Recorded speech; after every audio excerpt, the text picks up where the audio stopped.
nombre por siempre bendecirá. Por los siglos tu gloria nos llenará y veremos tu fuerza y majestad. Oh yeah, eres Rey de los cielos, eterno Dios, exaltado por siempre, Jesús Señor. Tú gobiernas en toda la creación, oh Cordero inmolado, eres Señor.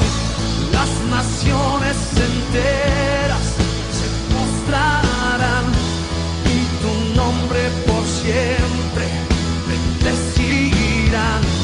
Por los siglos tu gloria nos llenará y veremos tu fuerza y majestad. Oh yeah, yeah. Si te exaltamos, Cordero de Dios, te exaltamos, Cordero de Dios, por siempre, por siempre.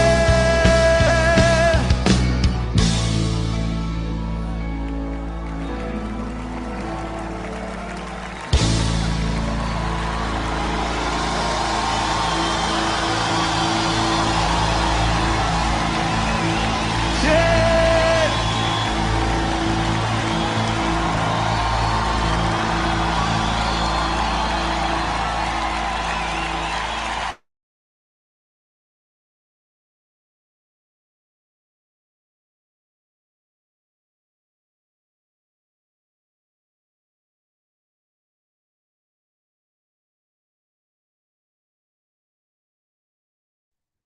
Que le damos gracias a Dios por estar aquí, agradecidos a Dios por todas las cosas que Él nos da y creemos que Dios siempre tiene algo especial en cada reunión que nosotros hacemos cuando buscamos su nombre, ¿verdad? La palabra de Dios dice en Jeremías capítulo 4, dice así: si te volvieres, oh Israel, dice Jehová, vuélvete a mí, y si quitares de delante de mí tus abominaciones, y no anduvieres de acá para allá, y jurares, vive Jehová en verdad, en juicio y en justicia, entonces las naciones serán benditas en él, y en él se gloriarán. Porque así dice Jehová a todo varón de Judá y de Jerusalén: harad campo para vosotros, y no sembréis entre espinos. Circuncidaos a Jehová y quitad el prepucio de vuestro corazón, varones de Judá y moradores de Jerusalén, no sea que mi ira salga como fuego y te encienda, y no haya quien la pague por la maldad de vuestras obras. Amén. Oremos. Señor, gracias te damos, Dios, por estar aquí reunidos una vez más. Gracias, Señor, por las cosas que tú nos permites tener. Bendecimos tu nombre esta noche y creemos que tú tienes siempre el poder para poder restablecer nuestras vidas y ayudarnos a seguir. Señor, gracias. Te agradecemos, Dios, porque estamos eh, esforzándonos cada día para servirte a ti. Señor, te bendecimos y te pedimos, Dios, que tú puedas ayudar a tu iglesia también, eh, que tú puedas ayudar, Señor, a cada familia que te sirve, Dios. Y creemos, Dios, que tú tienes la capacidad de convencimiento, de protección, de ayuda a todo aquel que lo necesita. Señor, necesitamos de tu ayuda, necesitamos de tu presencia, necesitamos que tú puedas obrar en cada uno de nosotros y ayudarnos a seguir adelante. Dios, aquí estamos reunidos hoy. Eh, Creemos que tú tienes eh, misericordia y nos das las fuerzas para no desmayar, sino para seguir adelante. Gracias te damos en el nombre de Jesús. Amén y amén. La Biblia nos muestra aquí eh, un pedido del profeta Jeremías, obviamente que es la palabra de Dios, y él está compartiendo la palabra y dice, si te volvieres, oh Israel, dice Jehová, vuélvete a mí. Volvernos al Señor. Israel estaba en una condición de incredulidad, ya que el ser incrédulo es la fuente de todo pecado en realidad. No reconocer a Dios como nuestro Señor y Salvador es la fuente de todo pecado. Porque si uno no tiene a alguien que lo conduzca, alguien que lo dirija, entonces es imposible que pueda ah, obedecer las reglas y los valores de la palabra del Señor. Vivimos un tiempo mm, muy confuso, ¿no? Donde donde las personas han perdido su confianza en el liderazgo, eh, ya sea las iglesias, ya sea en las familias, ya sea en la nación, en las casas, los padres, ¿no? Perdido la confianza en el liderazgo de los padres, cuántos hijos decepcionados, cuántas mujeres decepcionadas por causa del liderazgo de nosotros los varones. En la iglesia igual, cuánta gente decepcionada de los pastores, cuánta gente decepcionada de su liderazgo. Y a nivel nacional, hoy también, ¿no? Tenemos gente decepcionada de lo que está sucediendo, del liderazgo, del gobierno, de las injusticias que se cometen. Entonces vivimos en un mundo donde la decepción prima, ¿no? Y la decepción produce desconfianza. Creo yo de que para algunas personas creer en Dios como un padre le es difícil porque ya su padre los decepcionó, ¿no? Su padre terrenal los decepcionó. Cuando le hablamos de un padre espiritual, de un padre que eh, tiene el control de todas las cosas, muchas veces no, o le es difícil creer y someterse a, a ese buen Dios todopoderoso, que todo lo puede y que siempre se identifica como alguien que está al alcance de todo aquel que lo invoca y lo busca, ¿no? Le es difícil a la gente. En conclusión, le es difícil a la gente creer, es difícil, no sé, es difícil creer.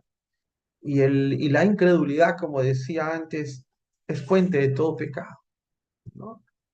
Los israelitas adoraban a otros dioses. Estaba el dios Moloch, estaba Baal, estaban los dioses de los cananeos. Eh, para cada situación en la vida, los cananeos tenían un dios, ¿no? Si se hablaba de la fertilidad, si se hablaba de la productividad, si se hablaba de buenas cosechas, entonces estaba Baal, ¿no? Que era el dios de la fertilidad, el dios de las buenas cosechas. Y entonces ellos clamaban a ese dios y de alguna manera, al compararse los hijos del Señor, los israelitas, con las otras naciones, decían más o menos así, si a ellos les va bien adorando a esos dioses, y a nosotros nos está yendo mal, nuestro Dios nos abandonó, nuestro Dios nos dejó, Nuestro Dios se fue, simplemente nos abandonó y no, y no más está. Y cuando ellos miraban lo que los otros dioses tenían, o perdón, los otros pueblos tenían con respecto a sus dioses, porque miraban prosperidad, miraban que las cosas salían bien, miraban que de pronto, ¿no? Sus ciudades crecían, etcétera, etcétera. Entonces decían, no, nuestro Dios nos ha abandonado y el Dios de ellos es al cual nosotros debemos servir. Entonces los hijos de Dios, por causa de su incredulidad, iban detrás de los otros dioses. Y hoy en día también es lo mismo, porque vamos detrás de otros dioses, entre comillas, ¿no? No son dioses de madera ni figuras de retratos de alguna persona, etcétera, etcétera, ¿no? Sino son dioses, el amor al dinero, dice la Biblia, no que el dinero sea malo, el amor al dinero. Eh, el Señor dice el amor a los afanes de este mundo, no que las cosas de este mundo sean malas, sino que muchas veces nos afanamos, nos desmedidamente, ¿no? Por situaciones o por cosas que este mundo ofrece. Entonces, el trabajo también, ¿no? Mucha gente que eh, no le sabe poner eh, un límite, no se organiza en relación a su trabajo.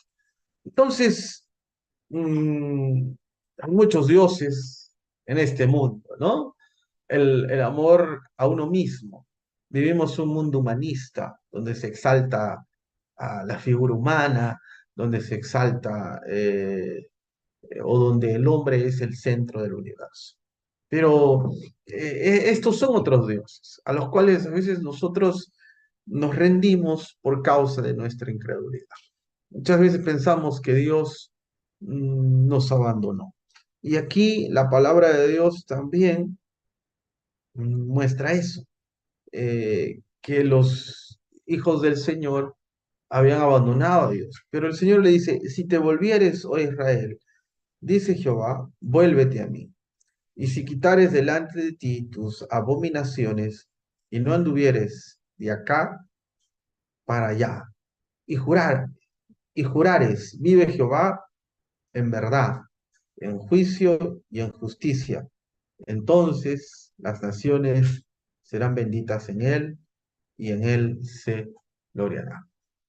Mm, Creo yo que cuando nos volvemos al Señor y cuando le buscamos de todo nuestro corazón, cuando le damos el primer lugar a Él en nuestras vidas, Dios va a honrar nuestra actitud, va a honrar el sacrificio que hacemos, va a honrar mm, la disposición de nuestro corazón. Porque la incredulidad es algo que nos hace sentir solos, nos hace sentir sin salida, nos hace sentir que las cosas no se van a resolver. Es interesante que cuando nosotros vamos en el tiempo de Moisés a la historia del becerro de oro que fue creado por Aarón, Aarón le dice al pueblo, traigan todo su oro que tienen y vamos a hacernos dioses, o vamos a hacernos un dios. Porque Moisés posiblemente haya muerto. Y entonces fue cuando Moisés se tardaba, ¿no? Él no regresaba, entonces se tardaba. Y entonces vemos ahí de que mm, Aarón le hace un dios, ¿no? Y dice algo así como esto. eh, este es, este es tu Dios que te sacó de la tierra de Egipto. O sea, habían hecho un becerro de oro, ¿no? Y Aarón dice, oh Israel, este es tu Dios que te sacó de la tierra de Egipto. La pregunta es, ¿por qué Aarón dice estas palabras? ¿Acaso Aarón no es un teólogo, no es un experto en la ley o los mandamientos del Señor? Que todavía en ese tiempo no había, pero en la ética, vamos a decirlo así, en la ética, mm, en el conocimiento de lo que ya existía hasta ese tiempo, ¿no? Las historias de cómo Dios betijo a sus padres, etcétera, etcétera. Entonces, o cómo Dios los sacó incluso de la tierra de Egipto. Ellos ya sabían que Dios había castigado a los egipcios, había castigado a sus dioses, había castigado a, mm, el poderío, ¿no? de Egipto. En este caso, el Nilo se convirtió en sangre. Eh, Después vemos que hubo la plaga de tinieblas, yendo contra el dios Sol, ¿no? Etcétera, etcétera. Entonces, ¿por qué Israel vuelve a caer en la idolatría? En realidad, ese becerro de oro, eh, los israelitas eran pastores, ¿no? Criaban ovejas y criaban vacas, toros. Entonces estaban muy ligados a que los becerros, el becerro, este becerro representaba algo, representaba fuerza, representaba poder. Entonces, en realidad, hay como una falsa verdad. La falsa verdad era de que el becerro, en realidad, ellos no lo estaban adorando al becerro, sino a lo que el becerro representaba. Y para ellos el becerro representaba fuerza, poder, gloria, etcétera, etcétera. Y es por eso que Aarón dice, aquí están tus dioses que te sacaron, o acá está tu Dios que te sacó de la tierra de Egipto, ¿no? Entonces, eh, lo que vemos ahí es que, eh, eh, eh, no es que ellos estaban de alguna manera adorando a la imagen en sí, sino estaban adorando a lo que representaba la imagen. Pero esto es una falsa verdad, en realidad. Porque uno puede decir, ¿no? Bueno, yo tengo aquí mi estatua o tengo aquí mi cábala, y no es que mi estatua o mi cábala o lo que o lo que yo, perdón, no es que esa estatua o esa cábala me haga el milagro, sino yo creo en lo que representa esa estatua, en lo que representa esa cábala. En realidad, cuando vamos a la palabra de Dios y el Señor los exhorta y les dice, no te harás imagen de lo que está en el cielo, ni de lo que está en la tierra, ni lo que está debajo de la tierra. Entonces, lo que el Señor nos manda es que de ninguna manera no podemos representar a Dios. Los becerros, en realidad, para ellos pensaban que era Dios, que era una representación de Dios. Eso es lo que pensaban ellos, ¿no? De ahí que, porque uno dice, ¿no? Mira, esta gente tan radical, tan al servicio de Dios, ¿cómo ahora se va a involucrar en idolatría falsa, ¿no? Pero en realidad los becerros, eh, para ellos, representaban a, a Dios, ¿no? A la fuerza, al poder, a aquel poder que los sacó de Egipto. Entonces, al final era una falsa verdad, pero Dios determina algo y dice, no te harás imagen de lo que está en el cielo, de lo que está en la tierra, de lo que está debajo de la tierra. Ahora, cuando tú vas al original de la palabra cielo, allí quiere decir que para los judíos existen tres cielos en realidad. La frase es cielos en plural, ¿no? El original es cielos en plural. Y habla de un primer cielo donde está Dios, un segundo cielo donde están el mundo espiritual, los demonios, y un primer cielo que es el nuestro, disculpe, voy a corregir esto, un primer cielo que es el nuestro, la atmósfera, etcétera, etcétera, lo que vemos, un segundo cielo donde está el mundo espiritual, los demonios, y un tercer cielo donde está Dios, donde está la presencia de Dios, ¿no? Entonces, más o menos hablando de esa manera, ¿no?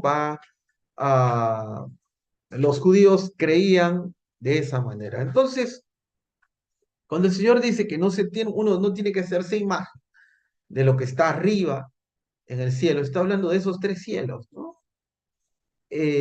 Porque muchos interpretan y dicen, ¿no? El pasaje dice, no, está diciendo que no deben hacerse imagen de las aves que están en el cielo, de las estrellas, de eso no deben de hacerse imagen. Pero para los judíos, cuando entienden bien este pasaje, ellos también significa que no debe hacerse imagen de Dios. En el caso del becerro, ellos estaban haciendo imagen de Dios, ¿no? Porque Aarón es claro y les dice, mira, aquí están tus dioses que te sacaron de la tierra de Egipto. ¿Por qué la gente dice que no? ¿Por qué la gente responde que no? Porque piensan que esos becerros son la representación de Dios, ¿no? Pero el Señor da una determinación. No puedes hacerte imagen de lo que está en el tercer cielo, ni en el segundo cielo, ni en el primer cielo. No podemos hacer estatuas de Dios porque no lo hemos visto, eh, porque eh, Dios es espíritu y los que le adoran en espíritu y en verdad tienen que hacerlo. No podemos hacer imagen de Dios porque nadie lo ha visto jamás. El único que nos revela es Jesucristo. El Padre se revela a través de Jesucristo. Entonces, ¿pero qué lleva a hacernos imagen de Dios? La incredulidad. Vuelvo a eso, ¿no? Cuando somos incrédulos, nos lleva a hacernos imagen de Dios y de pronto eh, toda esta gente incrédula se había hecho imagen de Dios y estaban bailando, danzando alrededor de esa imagen. Cuando llega Moisés le dice, esto está mal, esto es falso, y esto no sirve, ¿no? Entonces el Señor castiga a Israel eh, por hacerse imagen de Dios. Entonces tenemos que considerar esto. No podemos permitir que la incredulidad nos inunde nuestro corazón. La Biblia dice que somos creyentes. La Biblia dice que el Señor ha sembrado su palabra en nuestras vidas, en cada uno de nosotros. Y a través de la fe es que podemos cada uno de nosotros agradar a Dios, ¿no? Porque lo dice allí, eh, eh, porque sin fe, a ver, Hebreos capítulo 11 versículo 4 dice, o capítulo 6 dice, pero sin fe es imposible agradar a Dios, porque es necesario que el que se acerca a Dios crea que le hay y que es galardonador de los que le buscan. Entonces, hay algo importante aquí, mis hermanos. Creer es la base. Creer que Dios está presente con nosotros. Creer en las aflicciones, los problemas, en las dificultades, creer que Dios está presente con nosotros. Mucho más cuando nos reunimos en su nombre, creer que Dios está presente. Ahora, otra pregunta dice, pastor, ¿y cuando hago las cosas mal, el Señor está presente también conmigo? No, porque ahí cuando hacemos las cosas mal es donde nos inunda la, la incredulidad, ¿no? Y de pronto viene una voz del infierno que nos dice, mira, tú has pecado y por lo tanto ya no eres digno de servir a Dios. Bueno, podemos eh, decir algo, tomar algo del contexto de lo que está pasando hoy, ¿no? Eh, el presidente de la República tiene la capacidad de perdonar las penas de los presos. A eso se le llama indulto. Eh, cada presidente da el indulto eh, en la, vamos a decir así, como ellos quieren, ¿no? Ellos dan el indulto como ellos desean. O sea, nadie los va a obligar. Es más, me parece que en el gobierno de García lo acusaron porque había era una fábrica de indultos, ¿no? Y, y cobraban, bueno, eso no lo sé, pero dicen las malas lenguas que cobraban por los indultos, ¿no? Aunque nunca se llegó a probar eso. Pero el asunto es que el presidente es el presidente y tiene esa capacidad de dar esa gracia, ¿no? De perdonar las penas. ¿Por qué? No sé. Lo mismo es hablando de la gracia que el apóstol Pablo explica, ¿no? Porque el apóstol Pablo explica en Efesios capítulo 2 el versículo 8 dice, por gracia sois salvos, por medio de la fe, y esto no de vosotros, pues es don de Dios. Ahora, ¿dónde se inspira Pablo para hablar de la gracia? Se inspira igual en los indultos que los emperadores romanos daban. De pronto, una forma de dar indulto de los romanos era, no sé si ha visto usted en la película El Gladiador.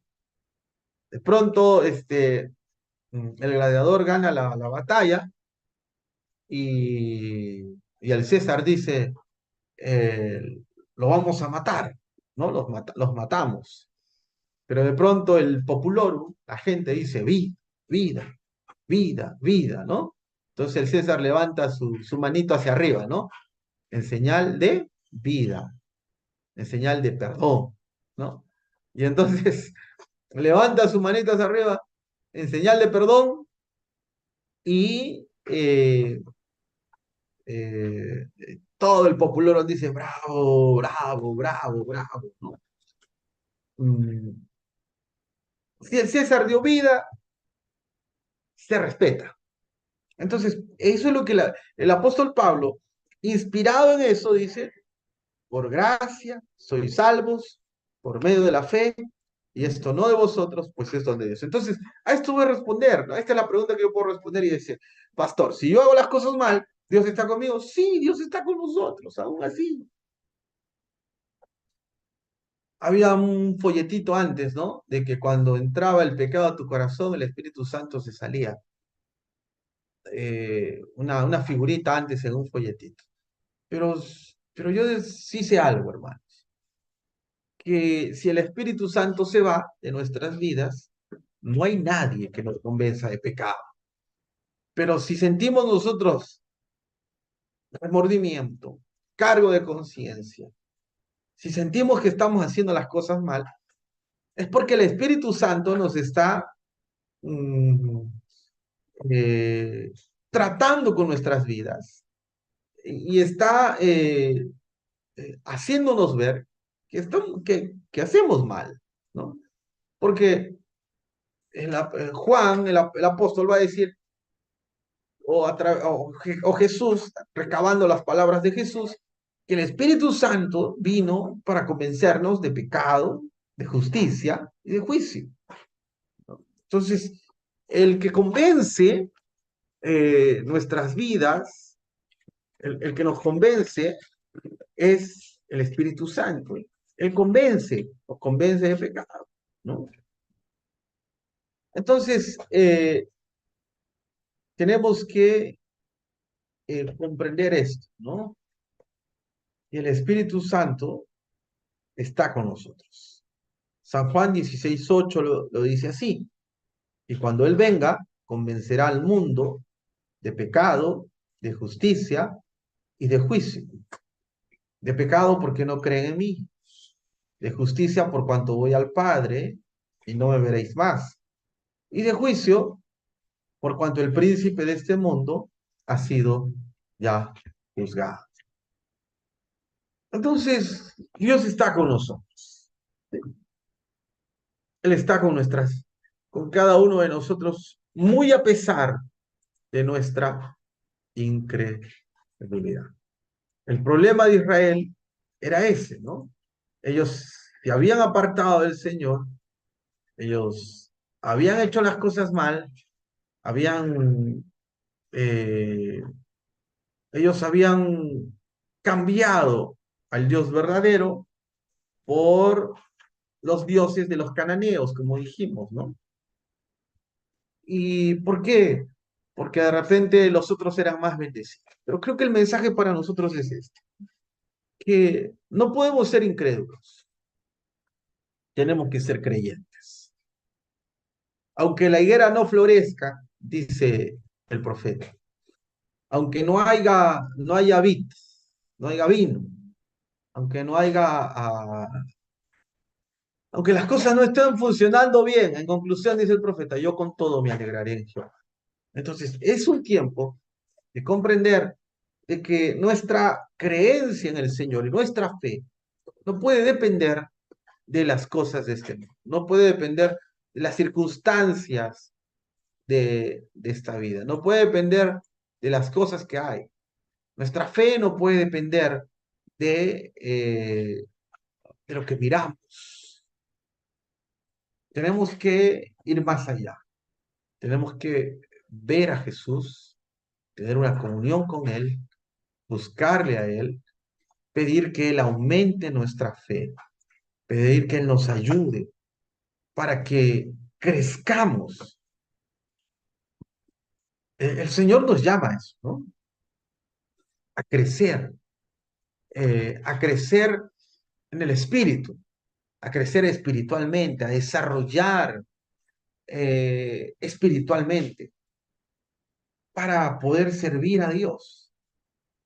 El Señor nos llama a eso. Entonces, mis hermanos,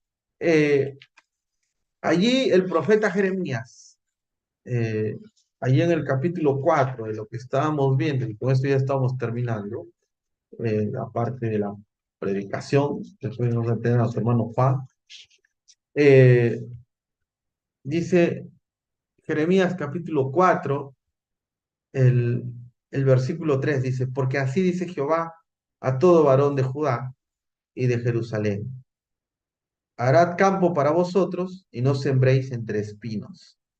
Circuncidaos a Jehová y quitad el prepucio de vuestro corazón, varones de Judá y moradores de Jerusalén.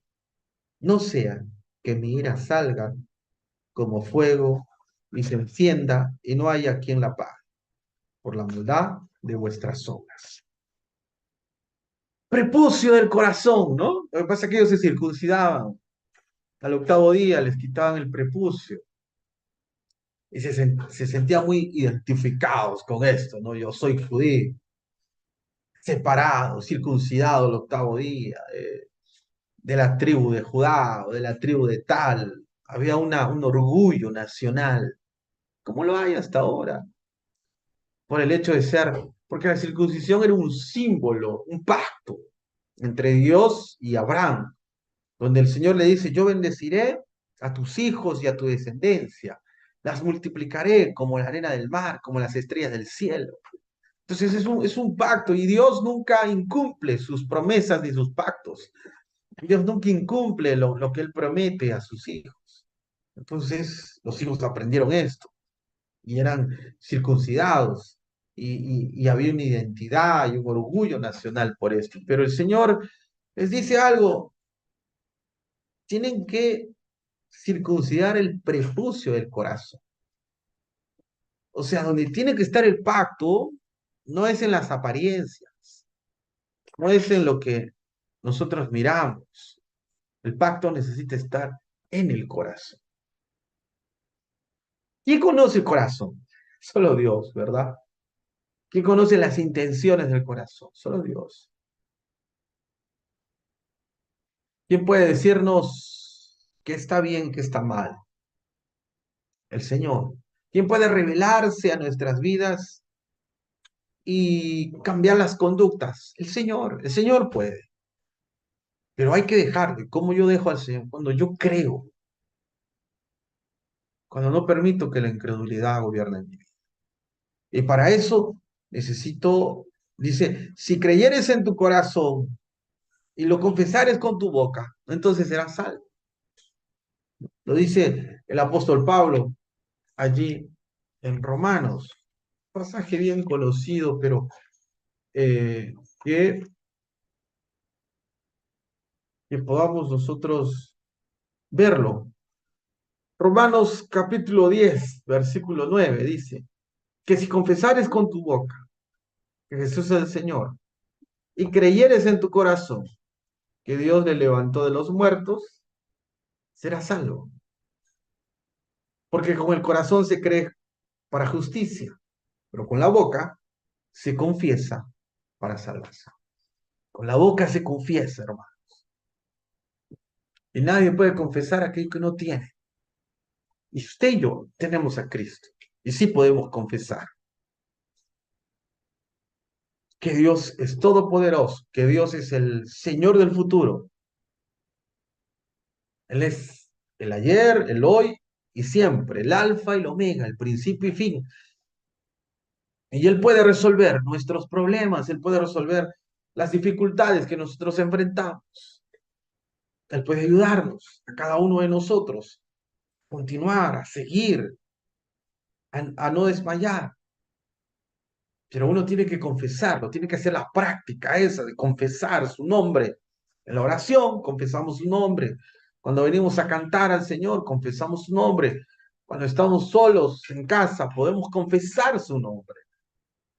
Confesar la palabra de Dios, lo que está escrito ahí. Jesús se defendió del diablo con la palabra.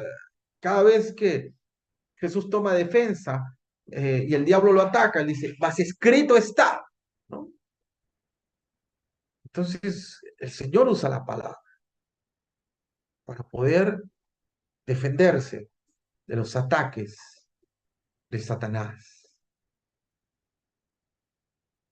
Hay un infierno que quiere destruir la iglesia, destruir lo bueno, pero también estoy seguro que hay un ejército de Dios, de ángeles, eh, el Espíritu Santo, el propio Dios, está interesado en que nos vaya bien, en que las cosas salgan bien, en que las cosas vayan adelante. Estamos seguros de eso. Por eso es que Dios nos llama a creer, a creer, a confesar la salvación, a profetizar que el Señor hará milagros en este tiempo. Porque dice allí, ¿no? La palabra de Dios dice que en los postreros tiempos derramaré mi espíritu sobre toda carne. Vuestros ancianos eh, soñarán, ¿no? Vuestros jóvenes tendrán visiones. Eso lo dice allí en Hechos, el capítulo 2. Se va a encontrar al apóstol Pedro eh, hablando. Dice entonces Pedro, Hechos 2:14. Entonces Pedro, poniéndose en pie, eh, con los 11, alzó la voz, les habló diciendo, varones judíos y todos los que habitáis en Jerusalén, disculpe,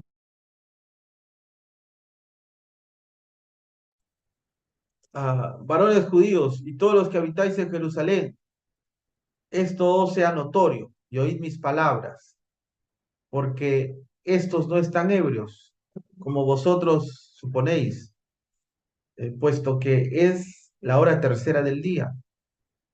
Dice el 16, mas esto es lo dicho por el profeta Joel, y en los postreros días, dice Dios, derramaré de mi espíritu sobre toda carne, y vuestros hijos y vuestras hijas profetizarán, vuestros jóvenes verán visiones, y vuestros ancianos soñarán sueños, ¿no? Profetizar, soñarán sueños.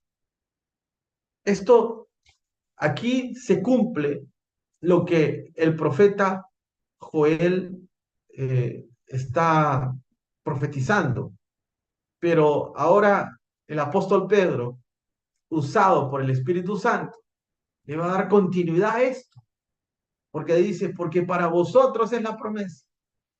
¿De cuál promesa? Está hablando del bautismo del Espíritu Santo, está hablando de lo que Joel profetizó y dice, porque para vosotros es la promesa y para vuestros hijos y para todos los que estáis lejos, para cuantos el Señor, nuestro Dios, llamare. Y el Señor nos llamó a nosotros. Promesa de Dios. El hecho de que las personas puedan profetizar, el hecho de que los ancianos tengan sueños, el hecho de que nuestros jóvenes tengan visiones, una promesa para hoy. Es la contemporaneidad de los dones. Es para hoy. El apóstol Pedro mismo les dice, porque para vosotros es la promesa y para todos aquellos a cuantos el Señor nuestro Dios llamare. Entonces tenemos que entender que Dios quiere obrar en nuestras vidas poderosamente, en cada uno de nosotros. Y nosotros necesitamos animarnos para poder seguir hacia adelante. Vamos a orar. Señor, gracias te doy por este tiempo maravilloso de poder compartir tu palabra. Dios, quita de nuestras vidas toda incredulidad y coloca en nuestros corazones aquella seguridad que tus promesas nos dan. Ayúdanos en nuestra fe, que muchas veces es pequeña, que muchas veces, Señor, no tiene fuerzas para seguir. Señor, ayúdanos. Levanta, levanta tu pueblo, levanta tus hijos, levanta, Señor, las familias. Gracias por estar aquí reunidos. Tú escuchas el clamor de cada uno de mis hermanos, las peticiones, la oración, los ruegos. Tú nos escuchas. Gracias te doy. En el nombre de Jesús. Amén.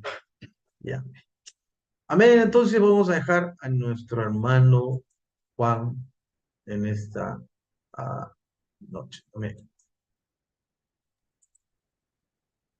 Hermanos, muy buenas noches. Pastor, buenas noches. Creo por la tardanza. Creo que el cambio de día nos está afectando. Pero creo que nosotros debemos de adaptarnos, ¿no? A veces ocurre la rutina, estamos acostumbrados a las rutinas, pero creo que el Señor a veces nos pone nuevos retos y nuevas, ¿no? Poder nosotros realmente, si estamos al servicio de